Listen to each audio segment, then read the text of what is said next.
নমস্কাৰ এই আকাশবাণী গুৱাহাটী বিয়লিৰ আঞ্চলিক বাতৰি পঢ়িছো প্ৰজন্মা চহৰীয়াই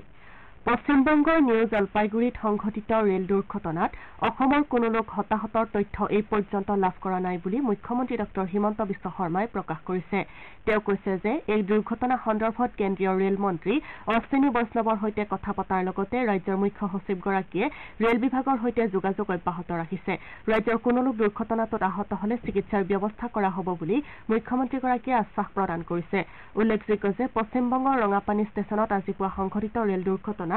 8 গৰাকী লোকৰ মৃত্যু হোৱাৰ লগতে 30 গৰাকী লোক আহত হয় নিউ জলপাইগুৰি ৰেল ষ্টেচনৰ সমীপত চিয়ালদহলৈ গৈ থকা কাঞ্চনজংঘা এক্সপ্ৰেছ আৰু এখন মালবাহী ৰেলৰ মাজত হোৱা সংঘৰ্ষৰ ফলত এই দুৰ্ঘটনা সংঘটিত হয় ৰেল বিভাগৰ সূত্ৰই জনোৱা অনুসৰি মালবাহী ৰেলৰ ছিগনেল পোৱাৰ আগেয়ে ৰাওনা হয় আৰু কাঞ্চনজংঘা এক্সপ্ৰেছৰ পাছফালে খুন্দা মাৰে দুৰ্ঘটনা সংঘটিত হোৱাৰ লগে লগে ৰাষ্ট্ৰীয় দুৰ্যোগ ব্যৱস্থাপনা বিভাগৰ দলে যাত্ৰীসকলক উদ্ধাৰ কৰে যাত্ৰীসকলক খাদ্য আৰু পানীৰ যোগান ধৰি থকা হৈছে দুৰ্ঘটনাটোত ৰেলখনৰ ক্ষতিগ্ৰস্ত নোহোৱা ডবাসমূহ মালদালৈ ৰাওনা হৈছে ইপিনে কেন্দ্ৰীয় মন্ত্ৰী অশ্বিনী বৈষ্ণৱে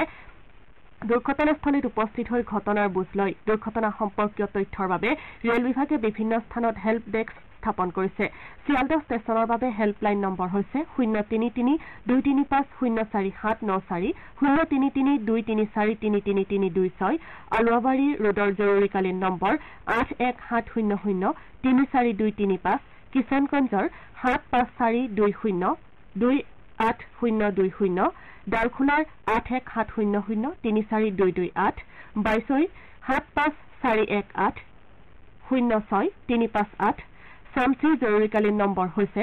03513265690 ৰাষ্ট্ৰপতি শ্ৰীমতী দ্ৰৌপদী মুৰ্মু উপৰাষ্ট্ৰপতি জগদীপ ধনখৰ আৰু প্ৰধানমন্ত্ৰী নৰেন্দ্ৰ মোদীয়ে পশ্চিমবংগত সংঘটিত ৰেল দুৰ্ঘটনাটোত শোক প্ৰকাশ কৰে প্ৰধানমন্ত্ৰী নৰেন্দ্ৰ মোদীয়ে এই দুৰ্ঘটনাত প্ৰিয়জনক হেৰুওৱা প্ৰতিটো পৰিয়াললৈ সমবেদনা জ্ঞাপন কৰাৰ লগতে আহতসকলৰ আশু আৰোগ্য কামনা কৰে প্ৰধানমন্ত্ৰীয়ে পৰিস্থিতিৰ বুজ লোৱাৰ উদ্দেশ্যে বিষয়াসকলৰ সৈতে বাৰ্তালাপ কৰে শ্ৰীমোদীয়ে প্ৰধানমন্ত্ৰীৰ ৰাষ্ট্ৰীয় সাহায্য পুঁজিৰ পৰা প্ৰতিগৰাকী নিহতৰ নিকটাত্মীয়লৈ 2 লাখ টকা আৰু আহতসকললৈ 50,000 টকাৰ এককালীন সাহায্যৰ বিষয়েও ঘোষণা কৰিছে আনহাতে ৰেল বিভাগৰ তৰফৰ পৰা দুৰ্ঘটনাত নিহতৰ নিকটাত্মীয়লৈ 10 লাখ গুৰুতৰভাৱে আঘাতপ্ৰাপ্ত সকললৈ 2.5 লাখ আৰু সামান্যভাৱে আহতসকলক 50,000 টকাৰ সাহায্য প্ৰদান কৰা হ'ব বুলি কেন্দ্ৰীয় মন্ত্ৰী অশ্বিনী বৈষ্ণৱে ঘোষণা কৰে ৰেল দুৰ্ঘটনাটোৰ পৰিপ্ৰেক্ষিতত কাটিহাৰ নিউ জলপাইগুৰি খণ্ডৰ ৰেল যাতায়াত প্ৰভাৱিত হৈছে ডিব্ৰুগড় নতুন দিল্লী ৰাজধানী এক্সপ্ৰেছ হাওৰা নিউ জলপাইগুৰি বন্দে ভাৰত এক্সপ্ৰেছকে ধৰি 24খন ৰেলৰ যাত্ৰাপথ সলনি কৰি নিউ জলপাইগুৰি শিলিগুৰি বাগডোগৰা আলুৱাবাৰী ৰেল শাখাৰ পথেৰে যাতায়াতৰ ব্যৱস্থা কৰা হৈছে দেশৰ আন প্ৰান্তৰ লগতে অসমতো ইছলামধৰ্মী লোকসকলে আজি ধৰ্মীয় ৰীতি-নীতিৰে ঈদ-উজ-জোহা উদযাপন কৰিছে ঈদ উপলক্ষে ৰাজ্যৰ মছজিদ আৰু ঈদগাহসমূহ সজাই পৰাই তোলা হৈছে প্ৰতিকূল বতৰকো নেওচি পুৱা ইছলামধৰ্মী লোকসকলে সমূহীয়া নামাজত অংশ লয় ৰাজ্যৰ আন ঠাইৰ লগতে গুৱাহাটীতো ঈদৰ উৎসাহ পৰিলক্ষিত হৈছে জালুকবাৰী মাছখোৱা আমবাৰী হাতীগাঁও আদিকে ধৰি কেইবাটাও স্থানত ঈদৰ নামাজ সম্পন্ন হয় প্ৰতিকূল বতৰৰ বাবে ঈদৰ নামাজ পঢ়াত পলম হোৱাৰ লগতে ঈদগাহৰ পৰিৱৰ্তে মছজিদসমূহত নামাজ অনুষ্ঠিত কৰা হৈছে বৰপেটা জিলাৰ বিভিন্ন প্ৰান্ততো ঈদ-উজ-জোহা উদযাপন কৰা হয় বৰষুণৰ বাবে জিলাখনৰ ঈদগাহ ময়দানবোৰত সীমিত সংখ্যক লোকৰ উপস্থিতিত সমূহীয়া নামাজ অনুষ্ঠিত হয়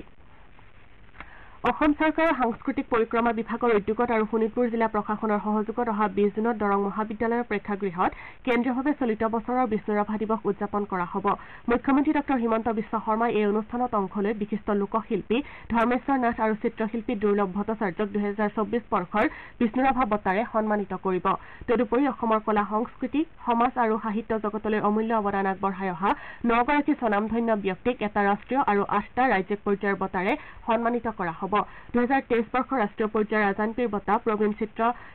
চলচ্চিত্ৰ নিৰ্মাতা আনোৱাৰ হুছেইনক প্ৰদান কৰা হ'ব আনহাতে 8টা ৰাজ্যিক পৰ্যায়ৰ বঁটা ক্ৰমে চলিত বছৰৰ গীতিকবি পাৰ্বতী প্ৰসাদ বৰুৱা বঁটা সংগীত শিল্পী শাশ্বতী ভট্টাচাৰ্যক অমল প্ৰভা দাস বঁটা শিক্ষয়িত্ৰী তথা শিল্পী বন্দনা দত্তক চন্দ্ৰপ্ৰভা শইকীয়ানী বঁটা বিশিষ্ট সমাজ সেৱিকা ডক্টৰ সুনীতা চাংকাকতিক আৰু মামণি ৰয়ছম গোস্বামী বঁটা বিশিষ্ট সাহিত্যিক ডক্টৰ কৰবী ডেকা হাজৰিকাক প্ৰদান কৰা হ'ব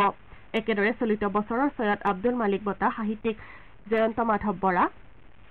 আহমদ আলী বাছকাণ্ডি বঁটা তৰেণ চন্দ্ৰ বড়োক গণেশ গগৈ বঁটা বিশিষ্ট কবি আনিছুৰ জামানক আৰু বীৰ ৰাঘৱ মৰাণ বঁটা সাহিত্যিক সমাজসেৱী জীৱেশ্বৰ মহানক প্ৰদান কৰা হ'ব বিয়লিৰ আঞ্চলিক বাতৰি ইমানতে শেষ হ'ল নমস্কাৰ